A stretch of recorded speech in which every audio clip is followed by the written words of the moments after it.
Attention shapes everything you experience, every decision you make, every memory you cherish, and understanding its mechanisms can transform your entire approach to learning, creativity, and personal growth.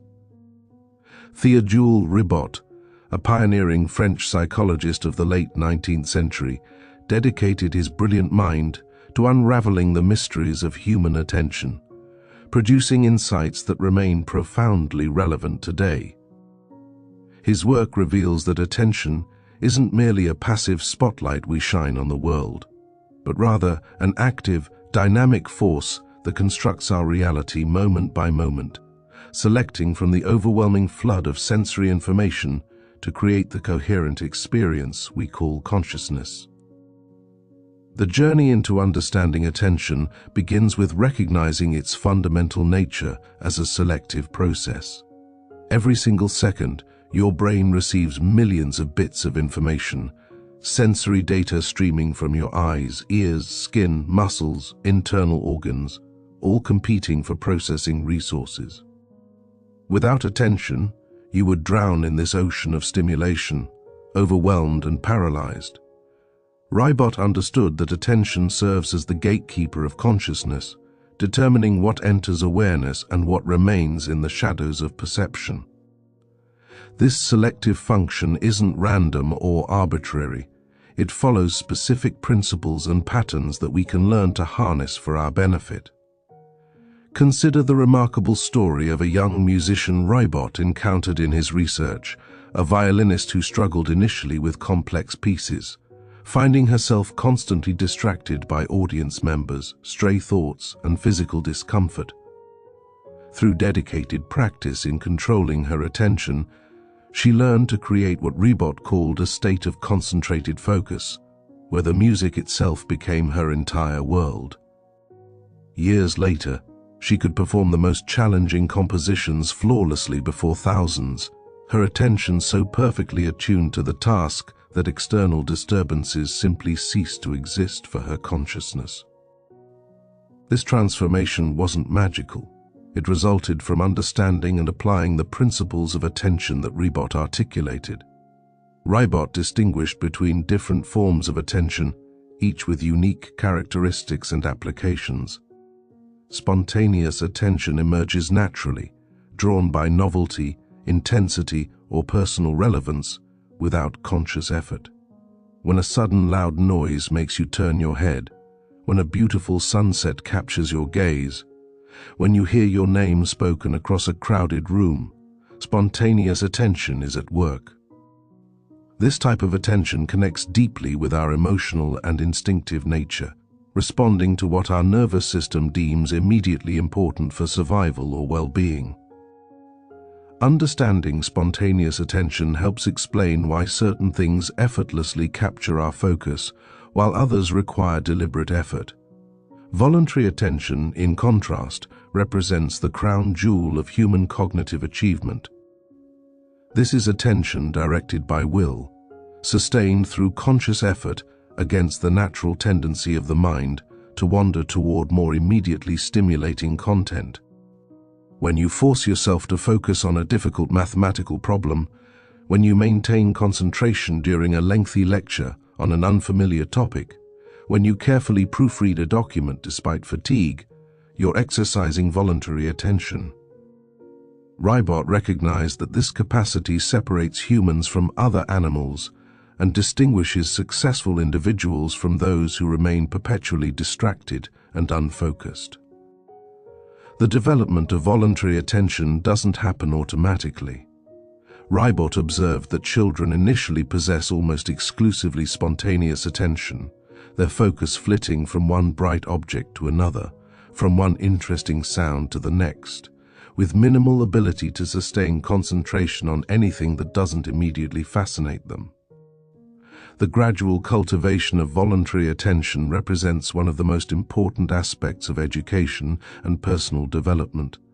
Parents and teachers who understand this progression can structure learning environments that progressively strengthen attention muscles, beginning with tasks that blend natural interest with slight challenges, gradually increasing demands as capacity grows. There's a powerful story that illustrates this developmental process, one that Ribot included in his observations. A father noticed his 7-year-old son could barely sit still for 5 minutes when attempting to read, yet the same child could spend hours building elaborate structures with wooden blocks. Rather than forcing prolonged reading sessions that would only generate frustration and aversion, the father wisely started with just 3 minutes of focused reading, followed by praise and a return to favored activities.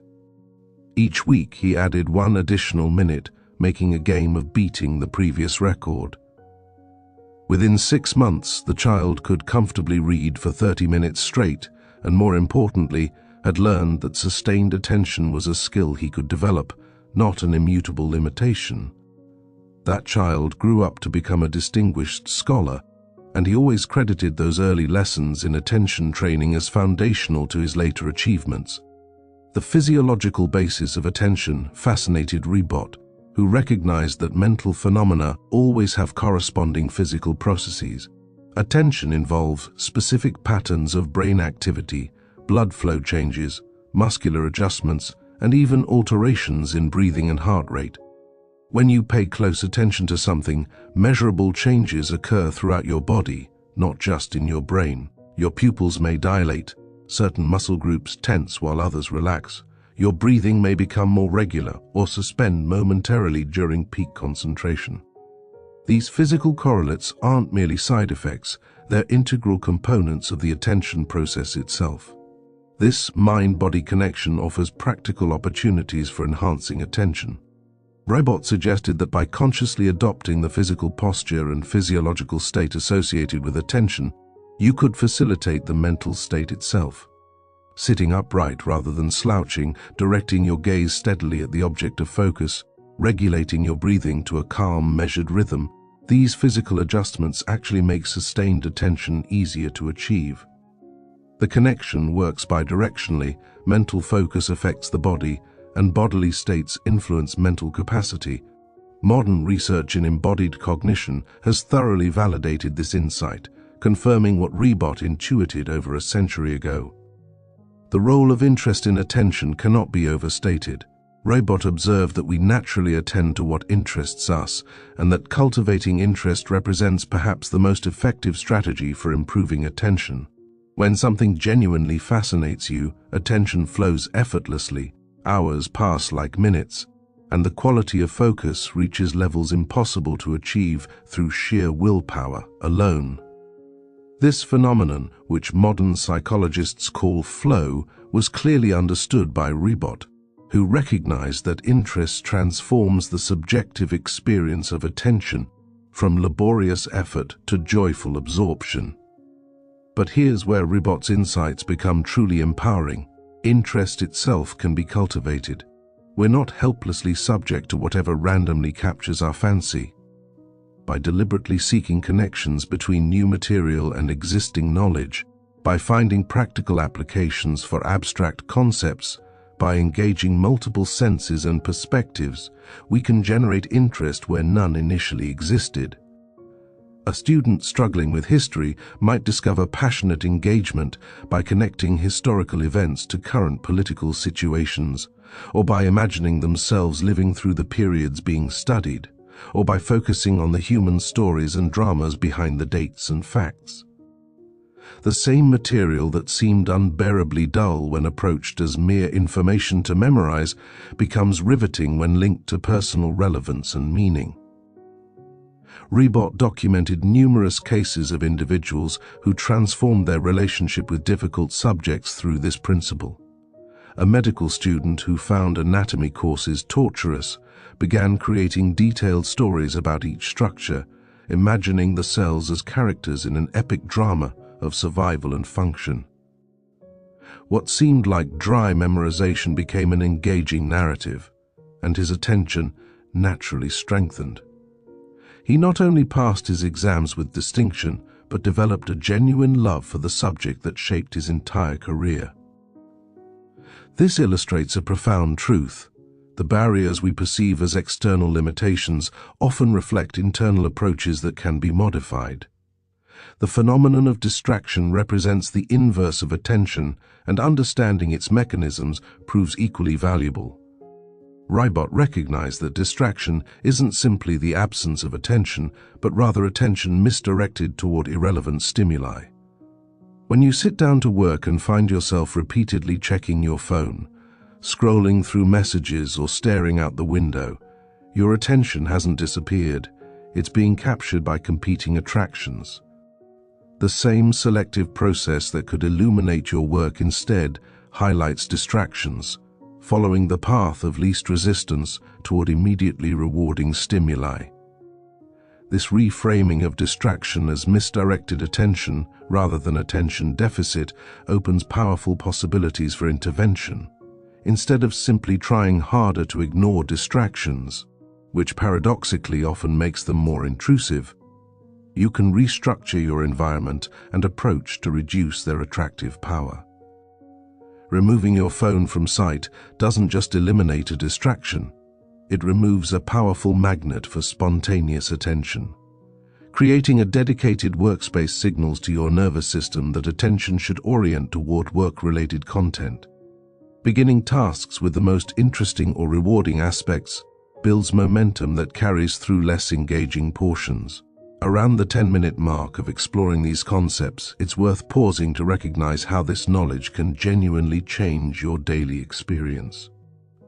If you're finding value in understanding attention's mechanisms and applications, please like and subscribe to Audiobook Library, as it helps the channel grow and continue providing content that can transform how you think, learn, and live.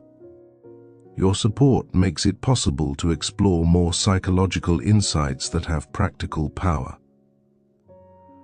Ribot also examined the temporal dynamics of attention, recognizing that sustained focus follows predictable patterns.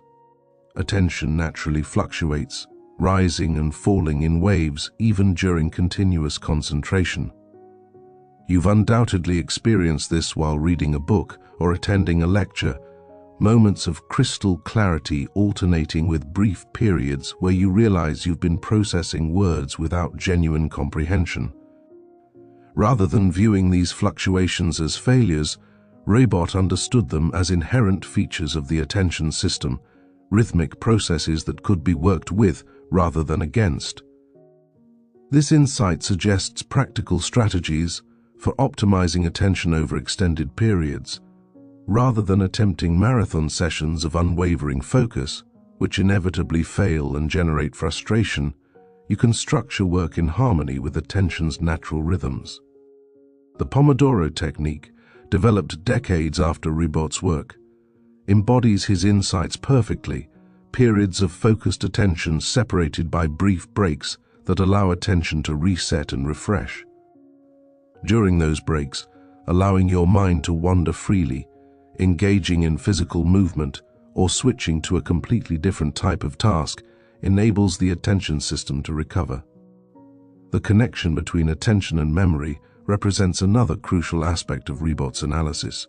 We remember what we attend to, and the quality of attention largely determines the strength and durability of memories formed. Superficial, scattered attention produces weak, fragmentary memories that quickly fade. Deep, concentrated attention creates robust, detailed memories that endure. This relationship explains why you can read an entire page while thinking about something else and retain virtually nothing, versus reading the same page with full focus and remembering it clearly years later. For students and lifelong learners, this principle offers immediate practical value. Rather than passively exposing yourself to material for long hours, which creates the illusion of studying without producing genuine learning, you achieve far better results with shorter periods of intense, active attention. Engaging with content through questions, explanations in your own words, applications to new contexts, these approaches demand and develop the quality of attention that produces lasting learning. The student who truly concentrates for 30 minutes often learns more than one who nominally studies for 3 hours while constantly distracted. Ribot recognized that different types of content and tasks demand different forms of attention. Mathematical reasoning requires sustained, linear focus, building each step upon previous ones without gaps or jumps. Artistic appreciation might involve a more diffuse, receptive attention, open to impressions and associations rather than following strict logical sequences. Physical skills demand attention coordinated with bodily movement, a distinctive form that unites mental and physical aspects. Understanding these variations allows you to match your attention style to the task at hand, rather than trying to force a single approach onto every activity. Consider the experience of a craftsman. Ribot observed, a woodworker creating intricate furniture. When designing a new piece, the craftsman's attention had a dreamy, exploratory quality, entertaining various possibilities, letting ideas flow and connect freely. When executing the design, attention shifted to precise, focused control, every cut and joint demanding exactitude. When finishing the piece, attention became aesthetic and evaluative, stepping back to see the whole rather than focusing on details. The same person, the same general project, but three distinct modes of attention, each appropriate to its phase. Learning to recognize which mode serves you best for different activities represents a sophisticated attention skill. The social dimension of attention also captured Ribot's interest. Human beings are profoundly sensitive to where others direct their attention, from infancy onward. A baby learns what's important partly by observing what caregivers attend to. In conversation, you instinctively know whether someone is truly listening or merely waiting to speak, whether their attention genuinely focuses on your words or wanders elsewhere. This social attention creates connection and understanding, or when absent, generates alienation and conflict. Developing the capacity to give full attention to other people represents one of the most valuable interpersonal skills you can cultivate.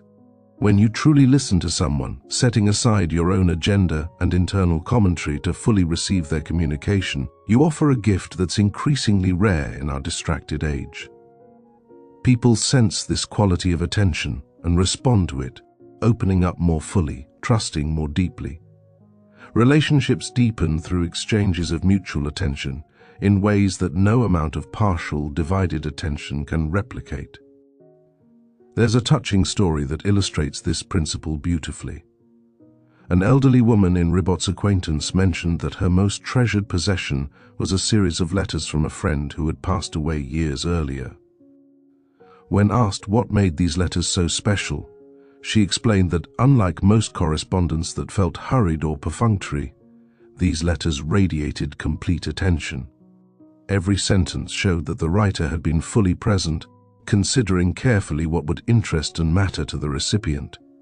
Reading them, she felt truly seen and valued.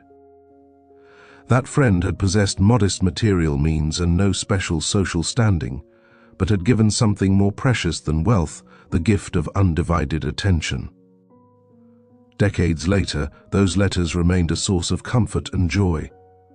The pathology of attention, cases where attention becomes disordered or impaired, also featured prominently in Ribot's work. He recognized that various mental illnesses involve characteristic attention disturbances. Depression often brings an inability to sustain attention on external tasks, with focus turning relentlessly inward to rumination on negative thoughts. Mania produces attention that's easily captured but impossibly difficult to sustain, flitting from one object to another without depth. Anxiety scatters attention across potential threats, making concentration on neutral tasks extremely difficult.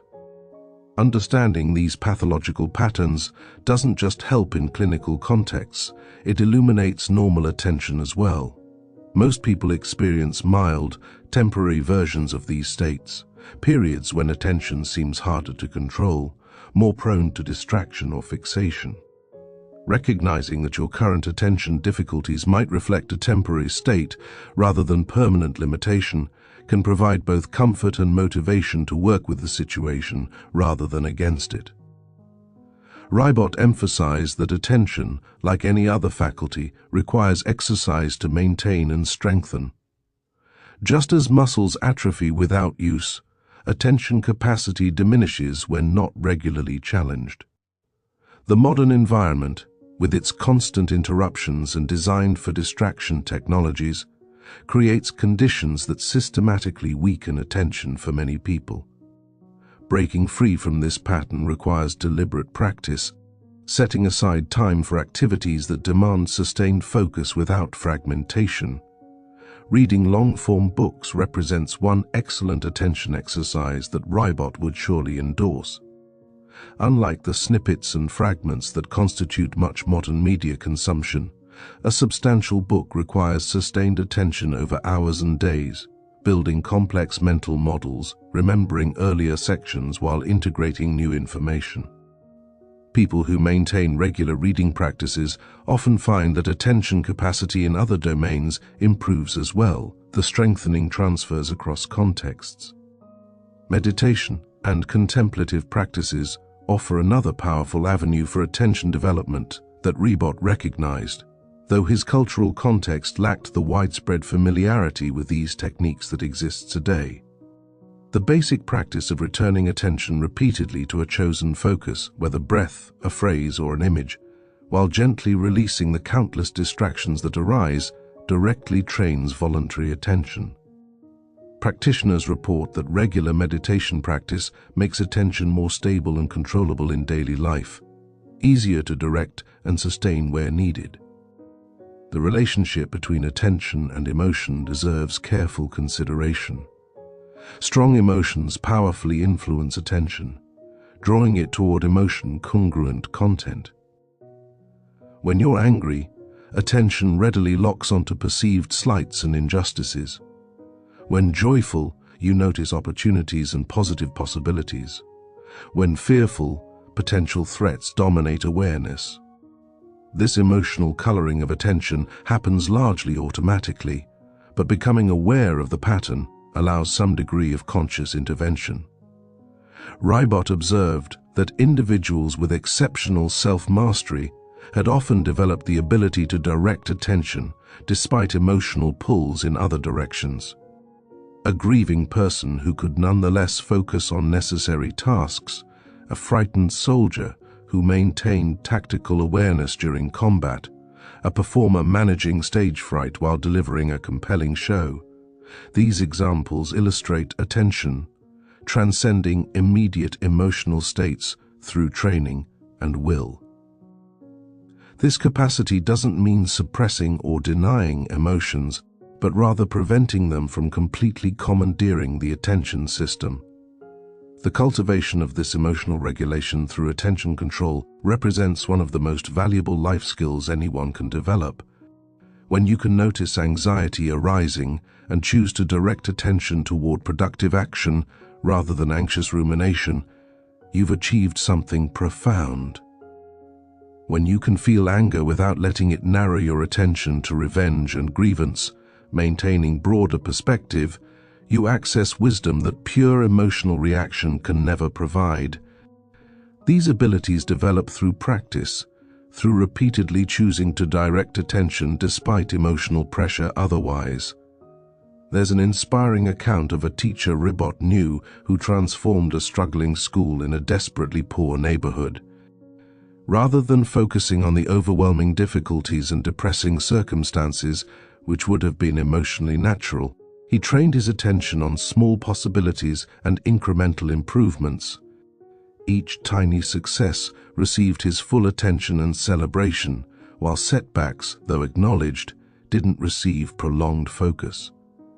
Over years, this disciplined attention pattern created remarkable changes, not by ignoring reality, but by choosing which aspects of reality to illuminate with focused awareness. His students absorbed this approach, learning to direct their own attention toward growth rather than limitation. The phenomenon of habit in relation to attention reveals another crucial dynamic. When you first learn a skill, it demands intense conscious attention to every component. A beginning driver must consciously think about steering, accelerating, braking, checking mirrors, maintaining lane position, a dozen processes requiring deliberate attention. With practice, these elements become habitual, requiring minimal conscious attention, freeing awareness for higher-level concerns like navigation and anticipating other drivers' actions. This habituation process represents both an opportunity and a danger. The opportunity lies in automating routine aspects of tasks, making attention available for more complex creative dimensions. A musician who has thoroughly habituated basic techniques can devote attention to interpretation and expression. A writer who has automated grammar and spelling can focus on ideas and style. The danger emerges when we allow important activities to become so habitual that we perform them on autopilot, no longer bringing fresh attention to bear. Ribot cautioned against allowing habit to completely replace attention, even in well-practiced domains. Maintaining what Zen practitioners call beginner's mind, bringing fresh attention even to familiar activities, prevents the staleness and deterioration that pure habit can produce. The chef who tastes each dish with full attention, rather than assuming it matches the 1,000 times before. The teacher who truly listens to each student's question, rather than responding automatically. These individuals harness both habit's efficiency and attention's vitality. As we approach the deeper implications of Ribot's work, the picture that emerges is both humbling and empowering. Humbling because it reveals how much of what we consider our conscious experience is actually shaped by unconscious processes directing attention according to patterns we didn't choose. Empowering because it demonstrates that we can progressively gain influence over these patterns, becoming more deliberate architects of our attention and therefore our experience. The modern understanding of neuroplasticity, the brain's lifelong capacity to reorganize based on experience, provides biological validation for what Ribot intuited. Every time you successfully direct and sustain attention, you strengthen neural pathways that make similar attention easier in the future. Every time you allow attention to scatter unchecked, you reinforce patterns of distraction. Your brain literally reshapes itself based on how you use your attention, making this perhaps the most important factor under your direct influence. This creates a virtuous or vicious cycle depending on your choices. Strengthening attention makes future attention easier, which enables more complex and rewarding activities, which builds more interest and motivation, which further enhances attention. Conversely, habitual distraction weakens attention capacity, making focus more effortful, leading to avoidance of challenging tasks, resulting in less interesting and rewarding experiences, perpetuating the cycle. Breaking out of a negative cycle requires conscious effort initially, but the investment pays exponential dividends. One of Ribot's most practical insights concerns the strategy of beginning. Many people struggle with procrastination, endlessly delaying important tasks while attention occupies itself with trivial distractions. Ribot recognized that the attention system resists initiating effortful activities, but once engagement begins, maintaining attention becomes much easier. The barrier isn't sustaining attention on the task, but rather overcoming the initial resistance to beginning. This suggests a simple but powerful strategy: lower the barrier to starting. Instead of telling yourself you must work for the next 3 hours, commit only to 5 minutes of genuine attention. Often, once you've begun, continuing feels natural. Even if you stop after 5 minutes, you've succeeded in your commitment and strengthened your capacity to begin. Over time, this approach makes initiation progressively easier, while building actual work capacity. Please like and subscribe to Audiobook Library, as your support helps the channel grow and continue bringing you insights that can transform your understanding and capabilities. These principles of attention aren't merely academic theory, they're tools you can implement immediately to enhance every aspect of your life. The connection between attention and identity represents one of the most profound aspects of Ribot's analysis. Who you are, in a very real sense, is determined by what you habitually attend to. Two people might live in the same objective environment, but inhabit completely different experiential worlds based on their attention patterns. One notices beauty, opportunity, and kindness. These dominate their experience because their attention gravitates there. Another notices ugliness, obstacles, and malice, creating an entirely different lived reality from the same circumstances. This isn't about positive thinking or denying negative realities. It's about recognizing that attention selects from the full complexity of any situation, and that selection shapes your experience and ultimately your character. The person who habitually attends to others' faults develops a critical, judgmental personality. The person who notices others' efforts and good intentions develops appreciation and connection. Both patterns tend to self-reinforce, creating diverging life trajectories from similar starting points. Taking responsibility for your attention patterns therefore represents taking responsibility for who you're becoming. This is simultaneously daunting and liberating. Daunting because it removes excuses. You can't simply blame circumstances for your experience when you recognize how much attention shapes that experience. Liberating because it places genuine power in your hands, the power to progressively redirect attention toward patterns that serve your growth and well-being. A remarkable example from Ribot's observations involved two brothers who inherited a failing family business during an economic depression. One brother's attention fixated on everything going wrong: the debts, the lost customers, the unfair competition, the hopeless situation. He became increasingly depressed and bitter, his attention creating a prison of grievance. The other brother, facing identical circumstances, directed his attention toward any small possibility, any customer need they might meet, any efficiency they might gain. His attention didn't deny the difficulties but refused to dwell there, constantly seeking the next constructive action. 5 years later, the business had recovered and grown, but more striking was the difference in the brothers themselves. One had aged dramatically, his health deteriorated, his relationships strained, even though external circumstances had improved. The other seemed energized and optimistic, his attention habits having shaped not just business outcomes, but his entire being. They had lived through the same events but created profoundly different experiences through attention. The role of language in directing and sustaining attention deserves consideration. Ribot recognized that our capacity for internal speech, talking to ourselves silently, provides a powerful tool for attention control. When you verbally instruct yourself, even silently, attention tends to follow those instructions. Telling yourself, "Now I focus on this calculation, now I observe this detail, now I consider this perspective," uses language to guide the attention spotlight. This internal verbal guidance becomes especially valuable when facing complex, multi-step tasks. Breaking down the process into sequential verbal instructions provides structure that helps maintain focused attention through the entire sequence. Rather than becoming overwhelmed by the task's totality, attention follows one clear direction at a time. Many high performers across domains report extensive use of self-talk to manage attention during demanding activities. The educational implications of Ribot's work extend far beyond formal schooling.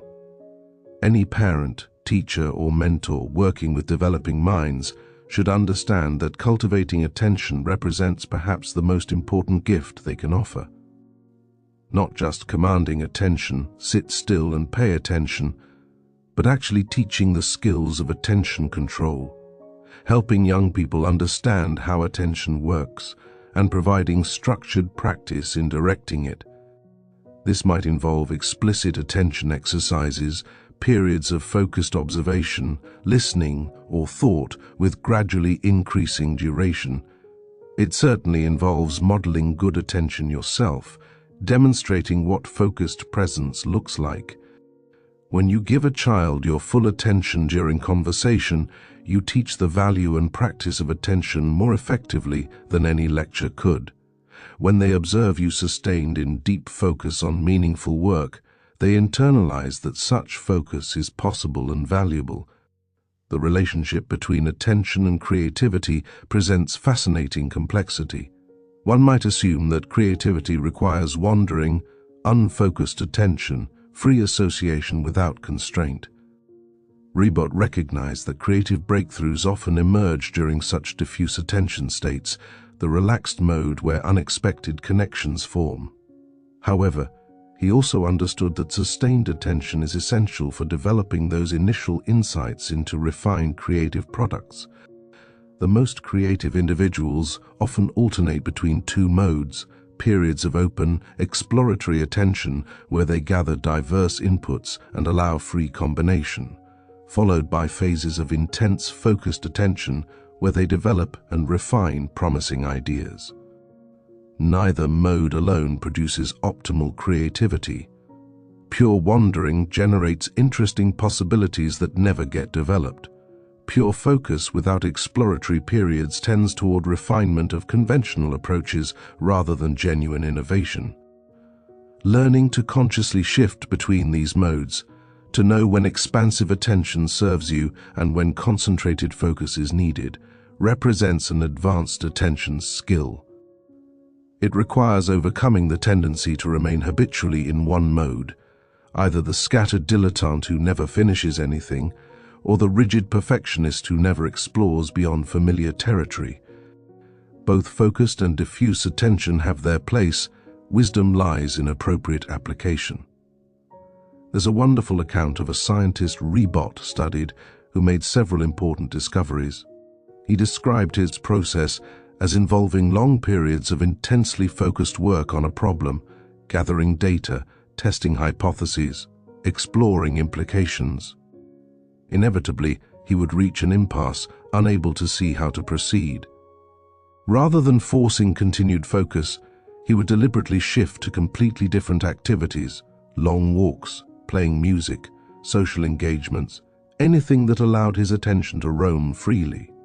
Often during these periods, sudden insights would arise that broke the impasse.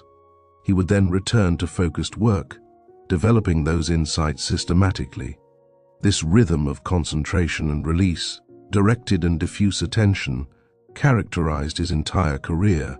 The phenomenon of flow states, those experiences of effortless attention and peak performance, deeply interested Ribot, though he lacked our current terminology. He observed that in certain conditions, attention achieves a self-sustaining quality where maintaining focus requires no willpower, where hours pass like minutes, where performance reaches extraordinary levels.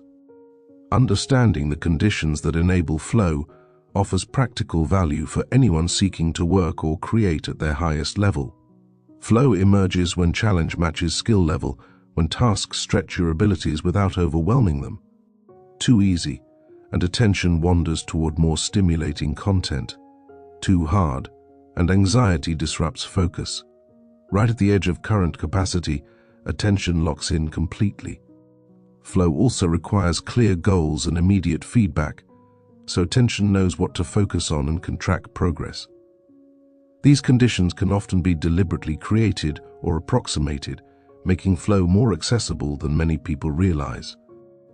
The destructive nature of multitasking, attempting to maintain attention on multiple demanding tasks simultaneously, was something Ribot understood, though the term itself came later. He recognized that attention is fundamentally serial, focusing on one thing at a time. What appears as simultaneous attention to multiple objects actually involves rapid switching between them, with significant costs in efficiency, accuracy, and mental fatigue.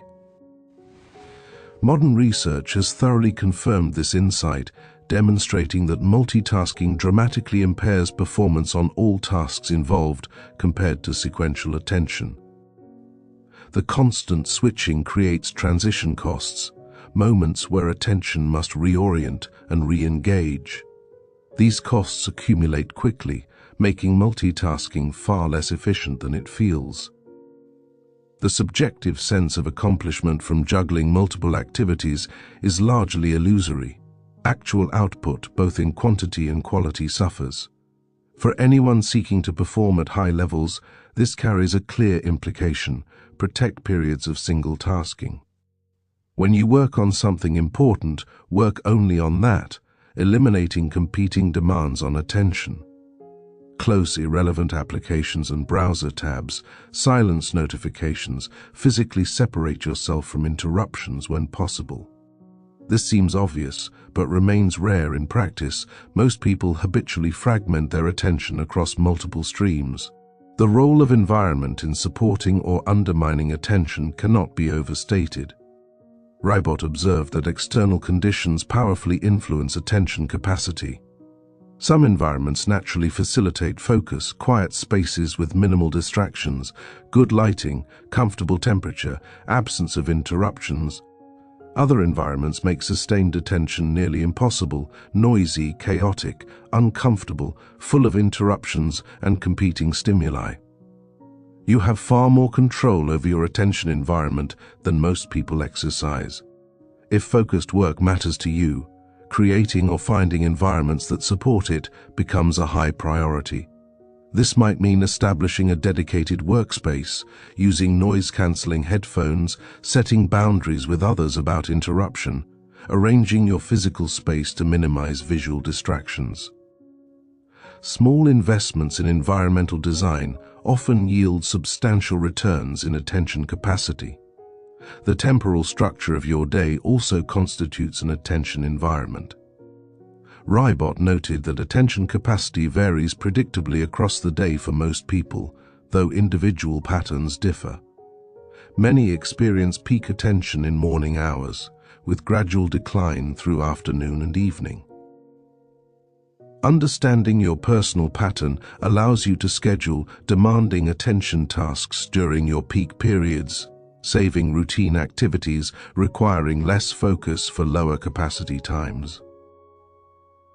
This might seem like common sense, yet observe how many people do exactly the opposite, wasting prime morning hours on email and meetings, attempting creative or analytical work when attention is depleted.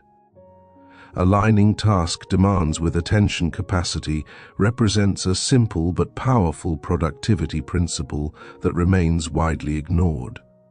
As we move toward integrating these insights, the overarching message becomes clear. Attention is not a fixed limitation you must simply accept, but rather a trainable capacity you can systematically develop. Like physical fitness, attention responds to regular exercise, growing stronger with proper practice. Unlike many aspects of your life that depend on external circumstances or other people's choices, attention development rests largely within your control. This is genuinely empowering news. It means that regardless of your current attention capacity, regardless of how easily you're distracted or how difficult focus seems, improvement is possible through consistent practice. It means that the remarkable attention abilities you observe in high performers aren't innate gifts you lack, but rather developed skills you can cultivate. The practice of attention development doesn't require expensive equipment or special facilities. You can begin immediately, right now, wherever you are. Choose an object within sight and commit to observing it with full attention for just 2 minutes. Notice every detail, color variations, textures, shadows, forms. When your mind wanders, which it inevitably will, gently return attention to the object. This simple exercise, practiced daily, begins building voluntary attention capacity. Reading represents another excellent attention practice, readily available to almost everyone. Choose a substantial book on a topic you find interesting. Set aside 20 minutes daily for reading with full attention. No background music, no interruptions, no phone nearby, just you and the text. When you notice attention drifting, return it to the words. This consistent practice strengthens attention while also providing knowledge and perspective. Mindfulness meditation, even in very simple forms, directly trains attention.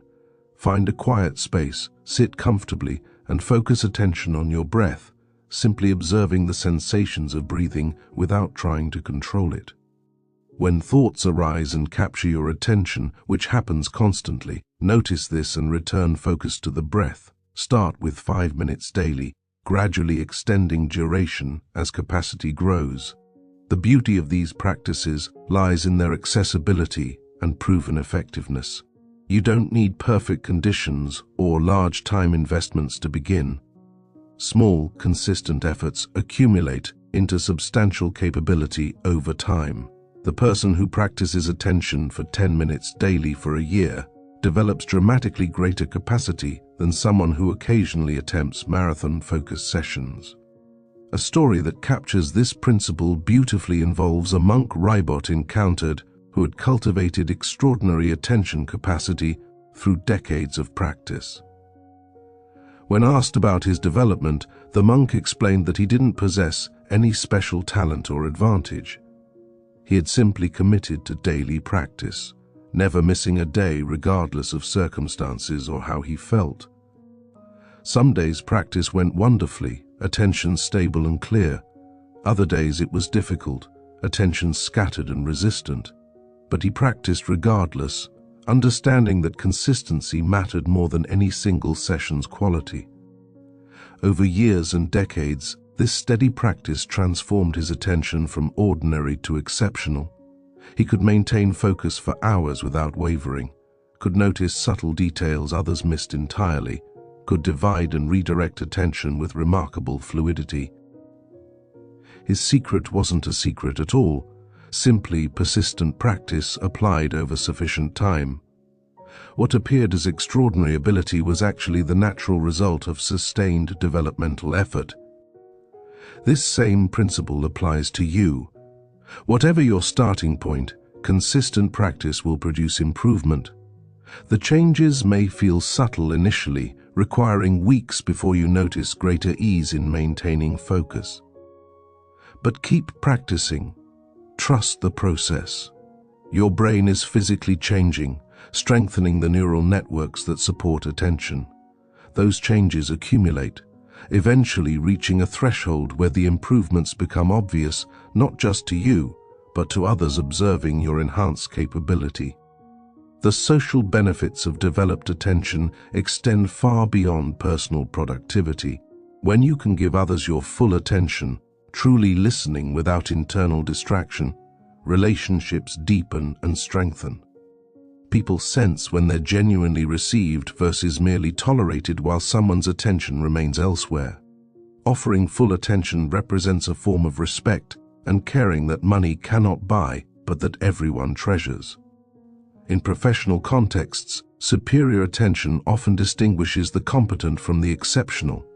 The surgeon who can maintain perfect focus throughout lengthy, complex procedures, the therapist who gives each client complete presence, the teacher who truly attends to each student's understanding. These individuals excel partly through attention capacity. Developing this capacity therefore represents a career investment with substantial returns. The connection between attention and happiness deserves exploration. Ribot recognized that much unhappiness stems from attention patterns that emphasize negative aspects of experience, while minimizing or ignoring positive ones. The person whose attention constantly highlights what's wrong, what's lacking, what's threatening, creates an experience of chronic dissatisfaction regardless of objective circumstances. Conversely, attention that readily notices beauty, kindness, opportunity, and progress generates happiness even in challenging situations. This isn't about forced positivity or denying real problems. It's about recognizing that most life situations contain both positive and negative elements, and your attention determines which dominates your experience. Deliberately cultivating attention toward the good, the beautiful, the meaningful, while acknowledging but not dwelling on difficulties, represents a practical path to greater well-being. A practice Ribot recommended involves a daily review of what captured your attention. Before sleep, reflect on what you noticed and thought about during the day. Did your attention gravitate toward problems and complaints or toward opportunities and appreciation? This simple review builds awareness of your habitual attention patterns, the first step toward modifying them. Over time, you can deliberately shift attention toward patterns that serve you better. The relationship between attention and meaning provides another profound insight. We experience as meaningful what we deeply attend to. Superficial attention produces shallow meaning, while sustained deep attention reveals layers of significance. This explains why the same activity, reading a poem, listening to music, observing nature, can range from boring to transcendent, depending on the quality of attention brought to it. Cultivating the capacity for deep attention, therefore, enriches life's meaning dimension. The person who brings full attention to a simple meal experiences flavors, textures, and satisfaction that rushed, distracted eating never provides. The person who fully attends to a conversation discovers depths of connection that partial attention misses. The person who contemplates a piece of art with sustained focus encounters meanings that a quick glance never reveals. In this sense, attention development represents a spiritual practice, not in any necessarily religious sense, but in expanding awareness and deepening engagement with existence. The great contemplative traditions across cultures all emphasize attention training, recognizing it as foundational to wisdom and fulfillment. Modern secular approaches to mindfulness and presence draw on these ancient insights, making them accessible without religious frameworks. As we approach the conclusion of this exploration, consider what you've learned about attention and how it might reshape your approach to work, relationships, and personal development. The principles Ribot articulated over a century ago remain vitally relevant, perhaps even more so in our current age of design distraction and information overload.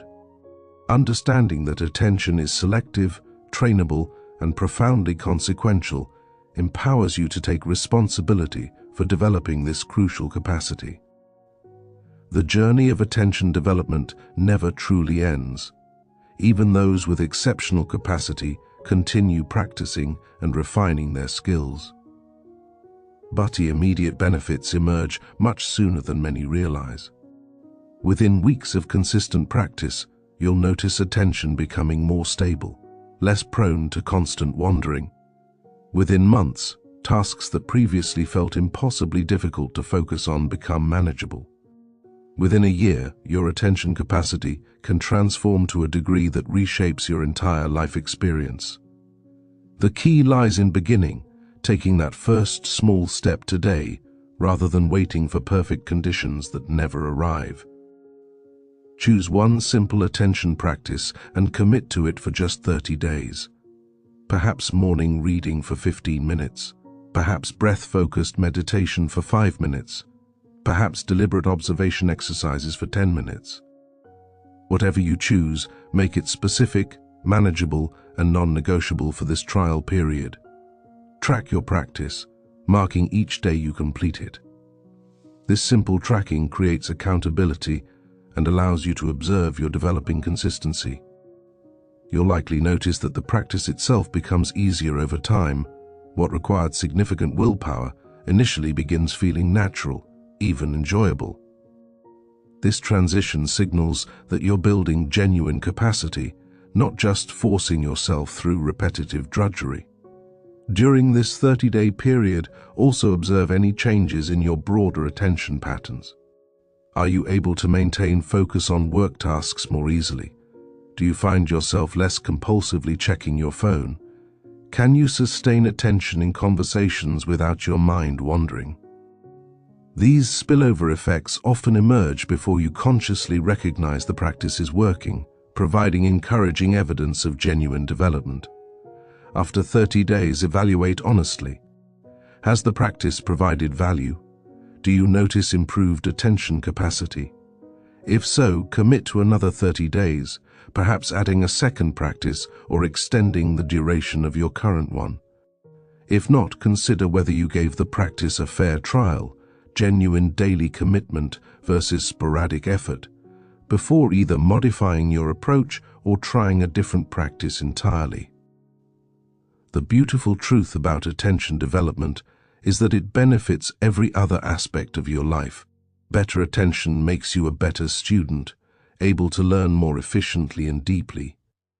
It makes you a better professional, able to produce higher quality work in less time. It makes you a better friend and partner, able to truly connect rather than offering mere physical presence while mentally elsewhere. It makes you a better parent, able to genuinely engage with your children rather than supervising them while distracted. It makes you a better person, more conscious, more intentional, more present to the miracle of existence. Ribot understood that attention represents the gateway to consciousness, the mechanism that determines what enters awareness and what remains in the shadows.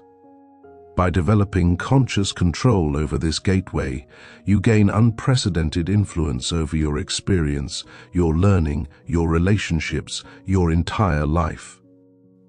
This isn't exaggeration or mystical thinking, it's a straightforward consequence of attention's central role in shaping human experience. Consider the extraordinary potential that lies dormant in most people, unrealized because attention remains undeveloped and uncontrolled. Think of the books you could read and actually absorb if you could maintain focus throughout. Think of the skills you could master if you could practice attention over the necessary hours. Think of the relationships you could deepen if you could offer genuine presence. Think of the creative works you could produce if you could enter and sustain flow states. All of this potential exists within you right now, waiting only for developed attention to unlock it. The obstacles to attention development aren't primarily external, though our modern environment certainly presents challenges. The primary obstacle is internal resistance, the part of you that prefers easy distraction to effortful focus, that chooses comfortable habit over growth-oriented challenge. This resistance is normal, universal, nothing shameful or unique to you. Everyone faces it. The difference between those who develop exceptional attention and those who don't lies not in the absence of resistance, but in the consistent choice to practice despite it. Some days you won't feel like practicing. Practice anyway. Some days practice will feel difficult and unrewarding. Practice anyway. Some days you'll question whether it's worth the effort. Practice anyway. These moments of resistance represent opportunities to strengthen not just attention but also will, commitment, and self-trust. Each time you practice despite resistance, you prove to yourself that you're capable of following through on commitments even when inconvenient or uncomfortable. This self-trust compounds over time, extending beyond attention practice to other areas of life. When you know from experience that you can commit to something and actually do it consistently, you become willing to undertake larger challenges and longer-term projects. Your self-concept shifts from someone who starts things but doesn't finish them to someone who sees commitments through. This identity shift unlocks possibilities that self-doubt and inconsistency keep perpetually out of reach. There's a powerful story about a writer who struggled for years with starting but never completing projects. He would begin novels with great enthusiasm, working intensely for days or weeks, then abandon them as soon as difficulties emerged or attention wandered to a new shiny idea. His hard drive contained dozens of fragmentary manuscripts, none finished. He attributed this pattern to lack of talent or perhaps attention deficit disorder, seeing it as a fixed limitation. Then he encountered Ribot's work on attention and recognized his pattern differently, not as immutable limitation but as undeveloped capacity. He committed to a simple practice, writing for exactly 1 hour every morning, no matter what, regardless of inspiration or mood or results. He expected this to be impossibly difficult, but by making the commitment extremely specific and time-bounded, he found it manageable. The first weeks were indeed challenging, attention wandering constantly during the designated hour, inner resistance arguing for skipping days. But he persisted and gradually noticed attention stabilizing. He could maintain focus for longer stretches, fewer mental interruptions. The writing itself improved as attention deepened. Most importantly, he was actually accumulating pages consistently rather than in sporadic bursts. 6 months into this practice, he completed his first novel, not a masterpiece perhaps, but a finished work of substantial length. More valuable than the completed manuscript was the transformed self-concept. He was now someone who could sustain attention through a long project, who could show up consistently regardless of mood, who could finish what he started. This identity shift enabled subsequent works that came more easily, built on the foundation of proven capability. The principle here extends beyond writing to any domain. Consistent attention practice builds not just attention capacity, but also identity as someone capable of sustained focus and follow-through.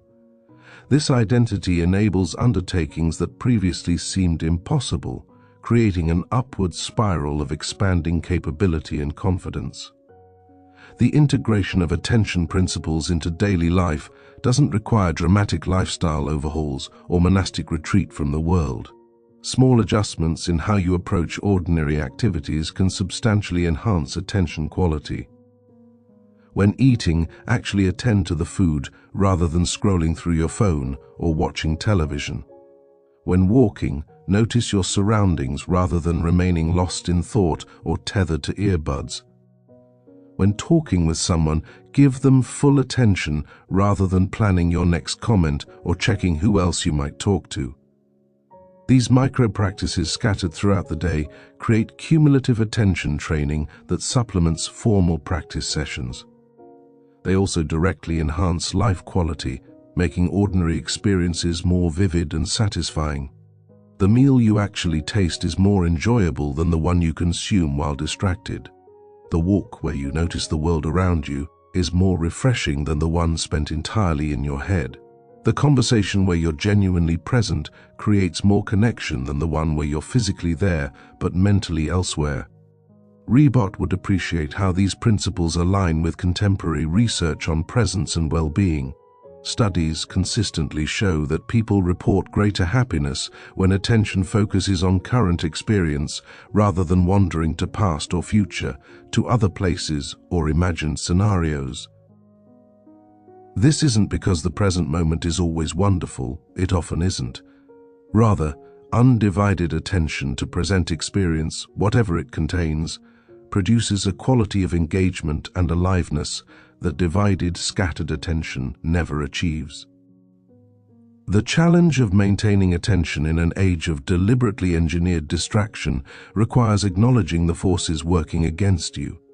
Technology companies employ teams of psychologists and designers specifically to capture and hold your attention, monetizing it through advertising. Social media platforms use sophisticated algorithms to deliver content maximally likely to trigger engagement, regardless of whether that engagement serves your well-being or goals. Smartphones provide constant access to infinite distraction, always available in your pocket. Recognizing these environmental pressures doesn't mean total rejection of technology, though some people find that necessary. It means developing conscious strategies to protect your attention from systematic hijacking.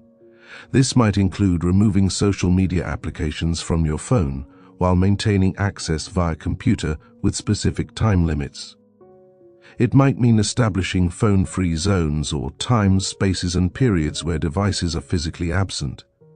It might mean using apps that block distracting websites during designated focus periods. Whatever specific strategies you employ, the underlying principle involves taking active responsibility for your attention environment, rather than passively accepting whatever captures your focus. You're not helpless against these powerful systems, though they're designed to make you feel that way. With awareness and commitment, you can reclaim agency over your attention. Please check our channel's other videos, as we have an entire library of content exploring psychological insights, philosophical wisdom, and practical techniques for personal development. Each video offers tools and perspectives that can enhance your life when actually applied rather than merely consumed. The long-term trajectory of attention development leads toward what Ribot called spontaneous voluntary attention, a seemingly paradoxical state where sustained focus becomes effortless. In the beginning, voluntary attention requires constant effort, continuously redirecting focus away from distractions back to chosen objects. With sufficient practice, this process becomes increasingly automatic, requiring less willpower and generating less mental fatigue. Eventually, you can sustain attention on chosen objects for extended periods with minimal sense of effort or strain. This doesn't mean attention becomes perfectly stable or that you never experience distraction. The human mind naturally generates thoughts and associations.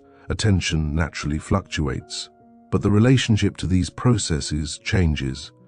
Rather than being helplessly carried away by every mental movement, you develop a stable center of awareness that can observe thoughts arising without necessarily following them, can notice attention wandering without losing focus entirely. Athletes describe this state as being in the zone. Artists call it being in flow. Meditators refer to it as stable presence. Different terminology, same essential phenomenon. Attention so well developed that it maintains itself naturally, allowing peak performance without the exhausting effort that characterizes early stages of skill development. This state becomes accessible not just occasionally by chance, but regularly through practice, eventually becoming your normal mode of operation rather than a rare exceptional experience. Ribot documented cases of individuals who cultivated this capacity to extraordinary degrees. A surgeon who could maintain flawless focus throughout 12-hour operations, attention never wavering despite physical fatigue. A scholar who could work productively for 10 hours daily, reading dense material with full comprehension throughout. A craftsman who could execute intricate detailed work for entire days, each piece receiving his complete attention. These weren't superhuman outliers blessed with unique neurological gifts. They were individuals who had systematically developed attention through decades of practice.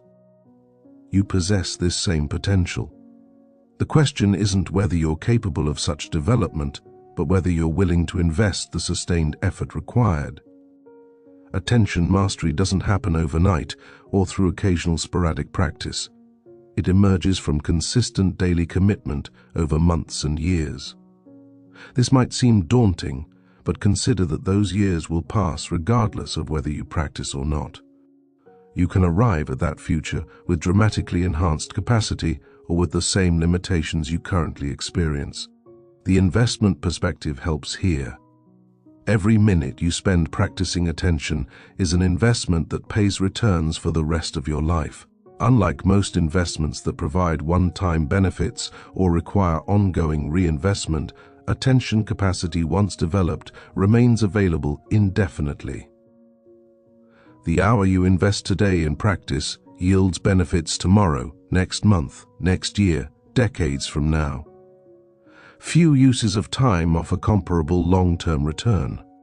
Moreover, the practice itself becomes increasingly rewarding rather than remaining perpetually arduous.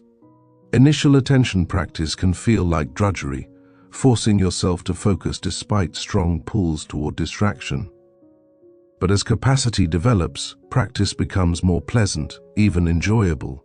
You begin experiencing the satisfaction of stable focus, the clarity that comes with undivided attention, the sense of mastery over your own mind. This transforms practice from obligation into something you genuinely want to do. A meditation teacher Ribot knew described this progression beautifully. She explained that beginners often asked how she could possibly sit still meditating for hours, imagining it must be torture. She would smile and explain that for her, meditation had become the most pleasant part of her day, time she eagerly anticipated. Not because she had special willpower or enjoyed discomfort, but because years of practice had developed her attention to the point where sustained focus produced deep satisfaction rather than struggle. What seemed impossible to beginners felt natural and rewarding to her. This same transformation awaits you if you persist with practice. The struggle you experience now is temporary, a phase you pass through on the way to genuine capacity. Each practice session moves you forward along this trajectory, even sessions that feel difficult or unproductive. Trust the process, maintain consistency, and watch as what seems impossibly hard gradually becomes surprisingly easy.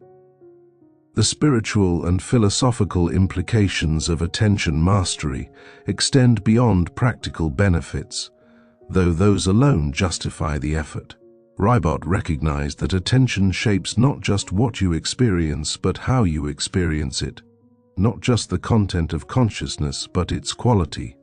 Developed attention allows you to inhabit your life more fully, more consciously, with greater appreciation for the miracle of awareness itself. Consider how most people move through their days largely on autopilot, attention scattered and divided, rarely fully present to any experience. They eat without tasting, look without seeing, listen without hearing, interact without genuine connection. Life passes in a blur of partial experiences, none fully inhabited.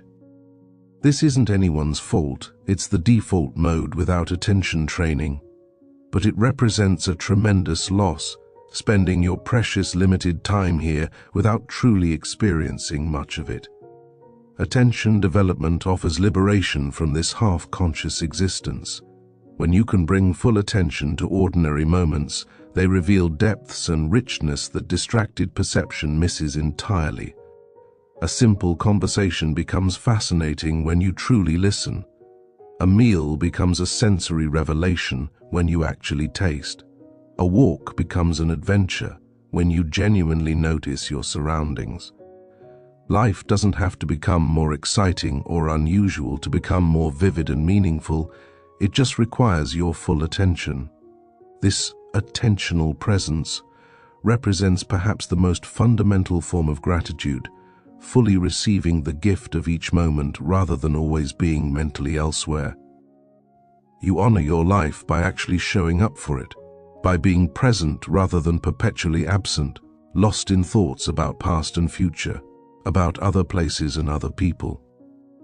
The legacy you leave extends beyond accomplishments and relationships to include who you became, the quality of consciousness you developed. Attention mastery contributes to this developmental legacy, representing genuine spiritual growth regardless of religious framework or lack thereof. You become more awake, more aware, more fully human through this practice. As this exploration draws to a close, return to where we began with renewed understanding. Attention shapes everything you experience, every decision you make, every memory you cherish. It's not a fixed limitation but a trainable capacity. It's not mere technique but a path to transformation. The principles Ribot articulated provide a roadmap, but you must walk the path yourself through consistent practice. Start today, not tomorrow or next week, or when conditions are perfect. Choose one simple practice and commit to it completely for the next month. Track your consistency, observe the changes, adjust as needed. Build on initial success by adding additional practices or extending duration. Make attention development a priority in your life, not something you'll get to eventually, but something you're actively cultivating now. The benefits extend far beyond what can be conveyed in words. You must experience them directly to truly understand. But trust that they're real and substantial, that countless people throughout history have walked this path and discovered its rewards, that you can join their ranks through commitment and practice. Your attention is your most precious resource, more valuable than time or money or any external possession. How you invest it determines the quality of your life, the depth of your relationships, the extent of your accomplishments, the nature of your consciousness. Taking conscious control of attention represents taking responsibility for your life in the most fundamental way possible. Please check our video library for more content that can support your development across multiple dimensions. Each video represents an opportunity to learn principles and practices that actually work when you apply them consistently. Knowledge without application remains merely entertainment, but knowledge implemented becomes transformation. Théodule Ribot gave us a gift in his analysis of attention, insights that remain profoundly relevant over a century later. His work reveals both the mechanisms underlying attention and practical paths to its development. We honor his contribution not through passive appreciation, but through active application, by actually cultivating the capacity he described. You now understand attention more deeply than most people ever will. You recognize it as selective, trainable, consequential. You know it exists in different forms serving different purposes. You understand the relationship between attention, emotion, memory, learning, creativity, relationships, identity, meaning, happiness, and consciousness itself. You possess knowledge that can genuinely transform your life. But knowledge alone changes nothing. Only practice, consistent, dedicated practice, produces actual development. The choice before you is simple though not easy. Will you commit to developing your attention capacity, or will you remain subject to habitual patterns of distraction and scattered focus? Will you invest in becoming more conscious and capable, or will you accept the default mode of partial presence and limited attention? This isn't a choice you make once, but rather a choice you make daily through your actions. Each day you practice represents choosing development. Each day you skip practice represents choosing stagnation. Both paths are available, neither is wrong in any absolute sense. But the consequences diverge dramatically over time. Years from now, you'll look back on this moment when you learned about attention centrality and trainability. If you've practiced consistently, you'll remember it as a turning point when you began developing a capacity that enriched every subsequent day. If you haven't practiced, you'll perhaps wonder what might have been had you taken the opportunity seriously. Make the choice that your future self will thank you for. Begin today. Practice daily. Trust the process. Watch as your attention capacity grows and your entire life transforms as a result. The path is clear, the methods are proven, the benefits are immense. Everything you need to begin exists within you right now. Attention development isn't about acquiring something external, but rather cultivating an innate capacity that awaits your commitment. This is your invitation and your challenge. Will you accept it? Will you commit to the daily practice that transforms understanding into ability, knowledge into mastery, potential into reality? The answer reveals itself not in words but in actions, not in intentions but in consistent practice. Your attention is waiting to be developed. Your life is waiting to be fully inhabited. The time to begin is now. Make this moment count by taking the first step on a journey that will reshape everything. Practice begins today. Transformation follows inevitably, and a life of enhanced consciousness, capability, and fulfillment awaits on the other side of consistent commitment. Please check our channel's other videos for additional wisdom and practical guidance that can support your ongoing development. Subscribe to Audiobook Library so you never miss content that can genuinely enhance your life. Together, we're building a community of people committed to real growth, not just consuming content, but actually implementing insights and developing capabilities. The summary is complete, the principles are clear, the path is illuminated. Now comes the only part that matters, your choice to walk it. Thank you for your attention throughout this exploration. May you use what you've learned to transform not just how you focus, but how you live, bringing full presence and developed consciousness to each precious moment of your existence. The journey of 1,000 miles begins with a single step. Take that step today and discover where sustained practice can lead you.